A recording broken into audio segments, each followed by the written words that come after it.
least. Not before this incident. No, I wouldn't say that. Finding out what we're finding out now, I think it's debatable. Given that the position of wide receiver for this team is pretty thin, Steve Smith's coming back from the Achilles injury. At 38 years old. Brashad Perriman, which I didn't get a chance to talk about. Out for the year? He's not out for the year. They thought he was, but they're trying to do something with his knee. I got to get some updates on that because that to me, it sounds like another Malcolm Kelly situation. You remember Malcolm Kelly drafted by the Redskins a few years ago?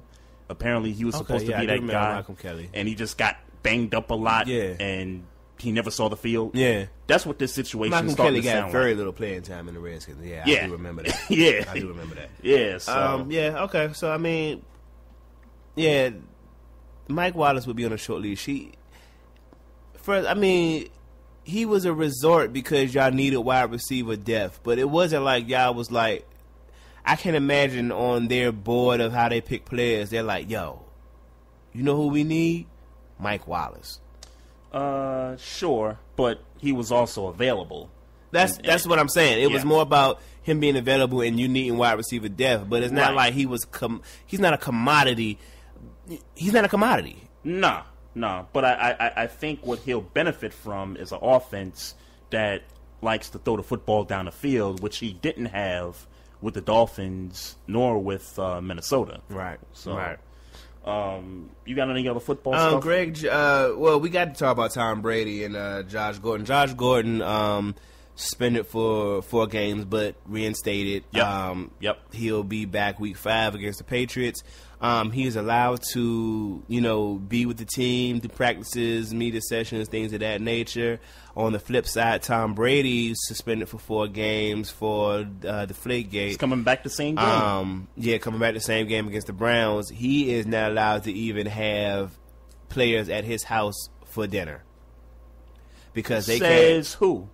Says the NFL. They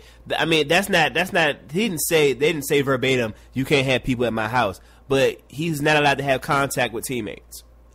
Really? Yeah. And why is that? Because that's what the suspension is about.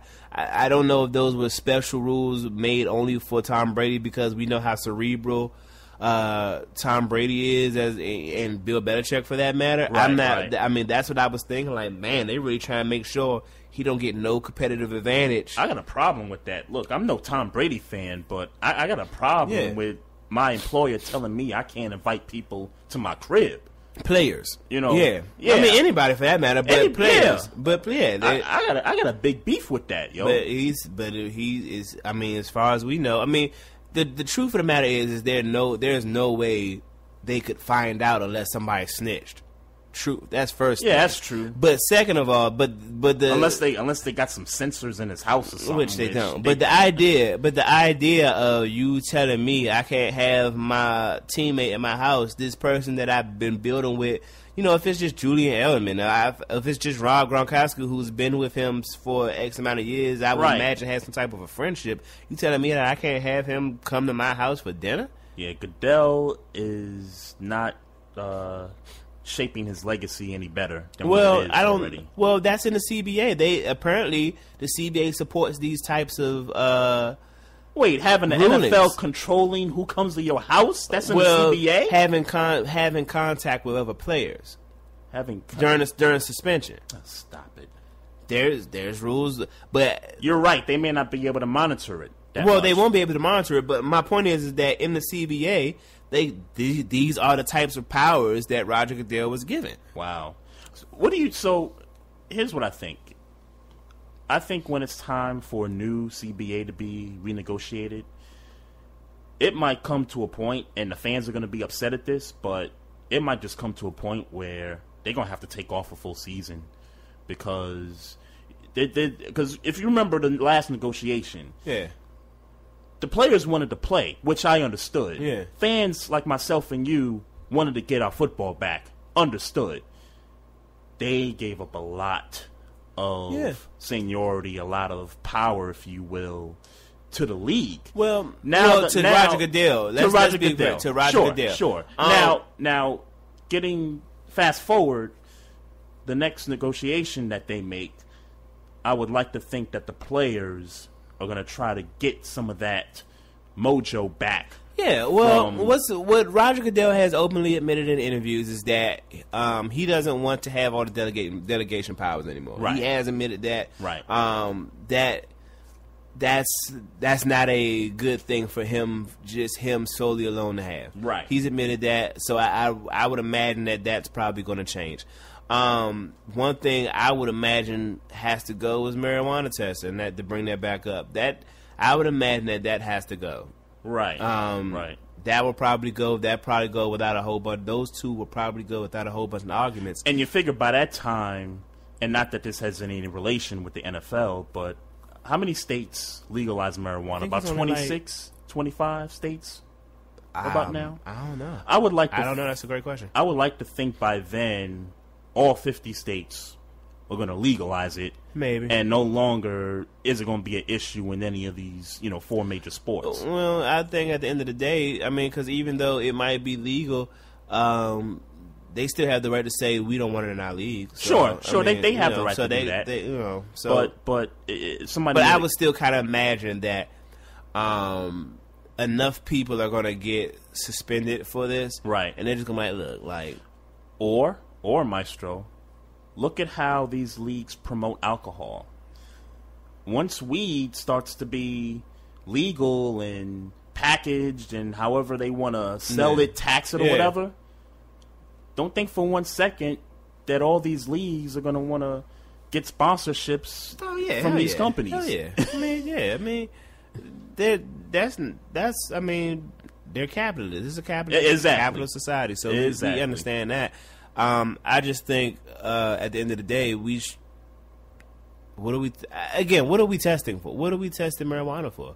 Why are we testing marijuana? I don't know. It's got nothing to do with performance on the field. Anyway, at the end of the day, if you don't show up high for games, everything else, whatever you deal with it. Yeah, everybody's different. Everybody reacts to it different. Some guys don't be high for games. That's all I'm saying. Don't show up at game night and be high. Right. Some guys smoke weed and they might shoot 30 points and get 9 boards. Players react differently to it. Yeah. You're listening to Trey and Maestro on the Barbershop Sports Talk podcast. Wanted to get into some baseball real quick. And I got to talk about my Yankees for a minute, Maestro. And actually not a minute. I gotta kind of wax poetic about the Yankees for a minute. Your boy Chief Rocker, Jersey Vern, he was on Doug Stewart's morning show last week. He had like guests for the last hour of a show. I'm here. And Chief Rocker was on, I think, Thursday for an hour. And he talked about the Yankees, and I wish I had a clip that I could play for you, but I'm just going to kind of paraphrase what he said. He basically said the Yankees will be all right. We just got to make some trades at the deadline.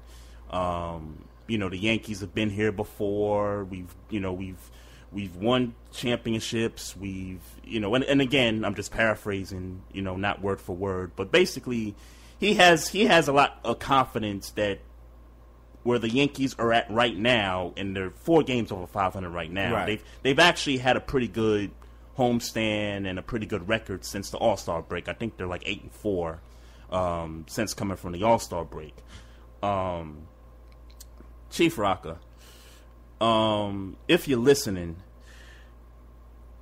as a diehard Yankee fan, and look, you and I, we both represent the tri-state area, but the Yankees have been a 500 team this entire season, man. Yes, they can win 5 in a row. They can also lose 5 in a row quickly, and it's not so much the Yankees in terms of their players, because look, we've had injuries the entire year. A-Rod's hit 9 home runs this season, Maestro. Yeah. I was talking about him trying to hit another 20-something home runs. I mean, I thought he'd be past 700 already, and I think he's like 4 or 3 short of that right now. Right. I hope they play him enough to where he can, get that 700. So that'll be a good sight to see.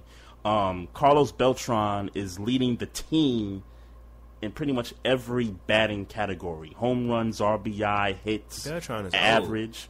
And he's old. He's like 38 years old. Yeah. And if you're going to count on a guy to make it through the dog days of August and down the stretch in September, you're going to count on a 38-year-old to basically carry this team offensively? I'm not sure. I'm confident that he's going to stay healthy 100% coming down the stretch. Look, Maestro, the Yankees are 13th in the American League, 13 out of 15 in batting average. Right. They're 12th in runs scored, 12 out of 15. Those aren't offensive numbers to really be proud of to make you think that all of a sudden they're going to push through. So, what do you think Chief Rocker meant as far as we're going to be okay? Because he got us making the playoffs this season. Now, Boston is hitting runs out the wazoo. The Orioles are a good team. Toronto just got Batista back in the lineup.